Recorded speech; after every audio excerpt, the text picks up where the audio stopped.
We got a nice new addition to the game today, except it's September, so nobody cares. And kind of rightfully so. And it's a change that shows you they know what we want. They just don't want to give it to us because of greed or whatever other reason that they don't want to give us too many good things too soon. Talk about that, other rating stuff, other news. I also wanted to say, hey, you might be asking, what are you doing on this menu?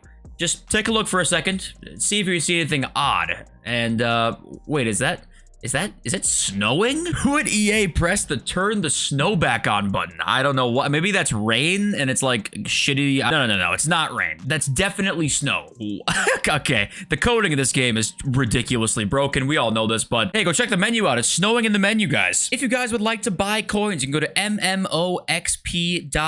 The link is in the description. You can use my code JFC at checkout for a 5% discount. Okay, anyway, if you missed yesterday's video, I want to quickly say something again. I'm actually going to do a poll because it was so even 50-50 yesterday in the comments that I don't know which one actually won. So there's now a poll up on my community tab that you can go vote on. Yesterday I announced I was going to do a 24-hour stream with the start of FC25. The question was, do I start it right when the game comes out on Thursday night or Friday morning for most of you, literally the first moment the game is playable, or do I start it on Friday about 15-20 minutes before content? Then that way we also have Saturday's content to look at too, because that'll be like a little over 24 hours, right? So Thursday night really late into Friday night really late, or Friday content time into Saturday content time. That's kind of the question I wanted to ask you guys. There's a poll up right now if you want to go vote in that. Let's look at a change that was made in FC24 today. We got drafts, or sorry, SBCs are now in drafts. We're gonna do draft objective today. It gave us a couple of good rewards. They did change up drafts, actually. You can get SBCs now in drafts, because you can see here,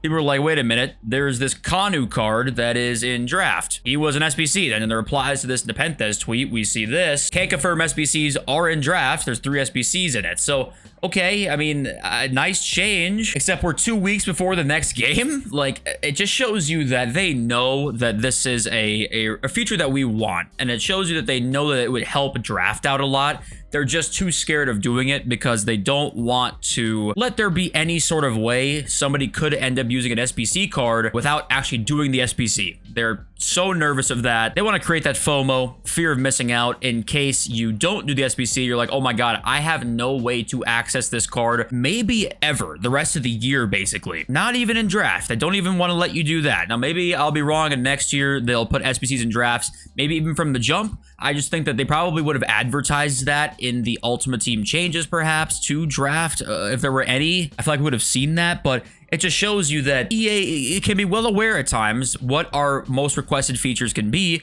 You know, release all of the players from SBCs and everything from everywhere objective cards into draft, because why not? It just makes it more fun that way. We still can't use the card for more than 1, 2, 3, or 4 games. It's not like we now have access to it for a long, prolonged period of time. We don't. So yeah, I would have given them their credit for this change if this was, I don't know, in June. In September the 4th, it's like, all right, well, at that point, it just shows you that EA knows some features that we would like to have, but we don't really have the privilege to get those yet. But okay, moving on. Thought you guys might like to see this. You know, we got the icon trailer reveal. If you didn't see that, we talked about it a little bit a couple of days ago when Buffon revealed his. The rest of the icons came out. They all had the exact same stats as the ones that have been leaked. I'll show you a screenshot here in a sec. But I don't know why EA are obsessed with showing off like the player faces in game so much. Is Bale looking a little cross-eyed here? I don't know what's going on. This was the same problem with FC24. We got that like image of everybody on the screen, and it just looked goofy. The faces in game looked fine, and I knew they probably would, but they keep doing this sort of marketing player face stuff all over their marketing, and they always end up looking goofy, so I don't understand why they keep doing that. Bale's looking a little cross-eyed. Here's a better picture of it too. It's like, I don't know, is he good? I'm not sure he's feeling too good. If you haven't been keeping up with like everyday leaks, basically, here are all the new icons. We've seen all of their card stats already leaked because we just can't have hype for anything anymore, unfortunately. But also, price prediction, Gareth Bale, what do you think he's going to be? Is he going to be like one of the most expensive cards in the game immediately off rip, or is he going to be more affordable than, I mean, not affordable, don't get it fucked up. Affordable is crazy, but not 4 million coins. Like, what's a price prediction on this Bale card? I would maybe guess a couple mil. I'd say like 2.5 or something like that at most. It depends on his playstyles, though. It might be a dumb question to even ask right now when we don't know his playstyles. But yeah, also Thuram can play center back. pack. We know that Shailene looks like an incredible card as well. You know, it's interesting. Couple of interesting cards in here, but of course, on the men's side, we got a lot of guys still missing. You know, we got a lot of legends, Di Stefano, Maradona, Romario. I mean, there's just a ton of obviously like all-time greats that are not in the game yet on the men's side. So it just sucks that this is the selection that we got. I mean, I'm grateful for Bale and Thuram and Buffon, of course, as a Juventus fan, but so many legends out there that we don't have. I mean, even guys who we've had in previous FIFAs. George Weah, Romario, we had in a previous FIFA. George Weah, of course, is gone. So just unfortunate that we don't have some of these guys because we've seen them even being tested before, like Di Stefano, Aguero, even we've seen being tested, guys like that, Robin. But okay, 8 new ones was a lot of new heroes. That's still a lot. It's just if I'm being picky, not a lot of the ones you're probably most looking forward to. And moving on, oh my god, it's Ariel Plus. Okay, here's all the Ariel Plus players in the game, and this is all of them off release. So you can tell immediately that there's not many of them because EA know it's probably going to be very good again next year. And Prinz, we already had it last year. Of course, we saw Ruud Gullit. If you did not see this, by the way, Gullit is Ariel Plus next year. They took away his other playstyle plus, which I believe was Power Header Plus. Obviously, that's one of the worst ones in the game, and they gave him Ariel Plus. If you play against Bates in day 2 and he has this card, I'm begging you to turn the game off and delete the app. Miroslav Klose also had Ariel Plus last year. Van Dijk had Ariel Plus last year as well. That's an insane card, of course. Moriente still this year has Ariel Plus. I don't believe he had a playstyle plus last year. I don't believe he did. Maybe he had Chip Shot Plus. No, I'm faded. He had Power Header Plus. Okay, so that's a nice change, though. I knew he didn't have Ariel Plus. Now he has Ariel Plus, which is awesome. Sasic, let's figure out how tall she is quick.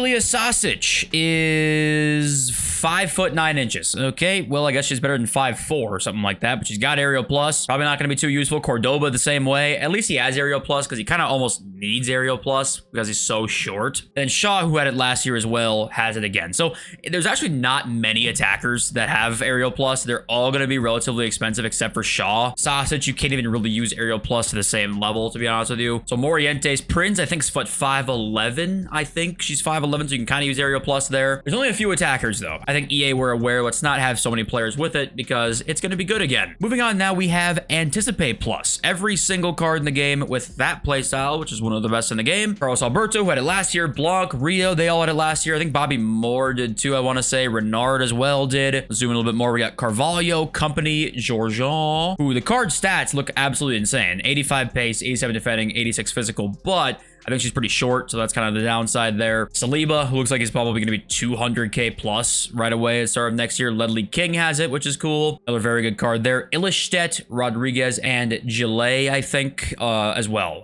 Okay, the last 3 don't really matter, but these guys up here all are going to be very good. Renarda's 48 pace, though, by the way. I forgot her goal card has such a little pace. I think last year her goal card had, I think like 50 or something like that. I just think of her Team of the Year card that had 70, high 70s or something like that, I think. But she's actually mad slow. But the rest of these cards are going to be very, very good, very expensive. We keep moving on to more of the really meta playstyle pluses. Long Ball Plus was one of the very meta ones this year. Let's look at these guys. We got Pirlo, Schweinsteiger, and Xabi Alonso. Pirlo last year did not have Long Ball Plus. That's a really nice change for him. Iharo had it last year. Ederson now has it as a goalkeeper, which is interesting. I wonder how good that's going to be. Bruno Fernandes, Kimmich, Xhaka has it now, which is cool. Igarola, I've never heard of her in my life. And then Enzo Fernandez also has not Ariel Plus. He's got Long Ball Plus. Now that we know the sheer importance of playstyle pluses, I wonder how that's going to affect the price of a card like Guijarro. You know, 78 pace on day 1 with really nice all-around stats, Long Ball Plus. Bruno Fernandes, right? 70 pace only, but Long Ball Plus in there is really, really good. Same with Kimmich, right? 69 pace, not the most insane card in the world. It is pretty good, but the pace is lower. But add Long Ball Plus, does that make him actually quite expensive? I wonder how it's going to look like next year with the playstyle pluses. Now that we just know more about how they work and how good they are, we'll definitely keep an eye out for that. Now, this was odd to me. I don't know if this is a mistake or not. We have goalkeeper ratings, right? I think the ratings are not going to be a mistake. None of the leaks really so far have turned out to be false, but how in the hell is the only goalkeeper with a playstyle plus that is not an outfield playstyle plus? You know, you see Ederson here with long ball, you see Neuer with ping pass,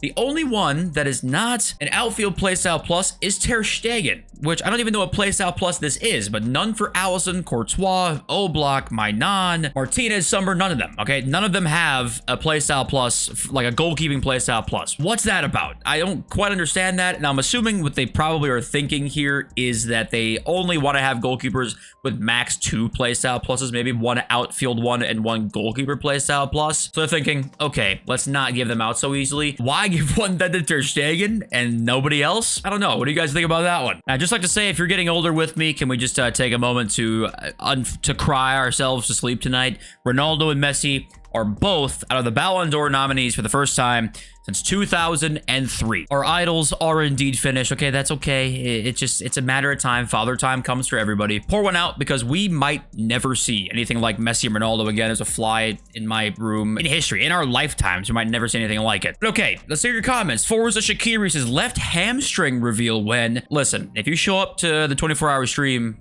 I'll reveal anything. Shoot me a couple gifted and you'll have me on strings, okay? I'll be dancing for you. I'll reveal anything you want to. Unfortunately, Anton Gregory says change your server to New Zealand time and start the stream then. Unfortunately, yeah, that is Xbox only, so I can't do that on my PS5, which is fine. Other content creators who are getting the EA lap dance, they get the game like 2 days early anyway, so if you want to see content early, you'll just be able to find it anyway. So like, and Eric T says, be prepared for the servers to potentially die on your stream. EA Games likes to do that on launches. That's one of the things too about doing it right when it comes out. There's a chance that the first hour or two is like unplayable. It's not like a guarantee, but there is a chance of that. And then C franchise, your rise is like the 23-24 Timberwolves. That 24-hour stream might have you feeling like Rudy Gobert on a Switch. Okay, what's this about? Can I ever escape this fucking shit? As a Minnesota sports fan, I'm aware, okay? I'm never gonna see my team win anything. I've been aware of that fact for about a decade now. And I don't even have a comeback to this because it's actually like a good comparison. I don't have any, I got nothing to say about this other than, I don't know. Thanks for being here. I appreciate you. I love you all since ever. So peace.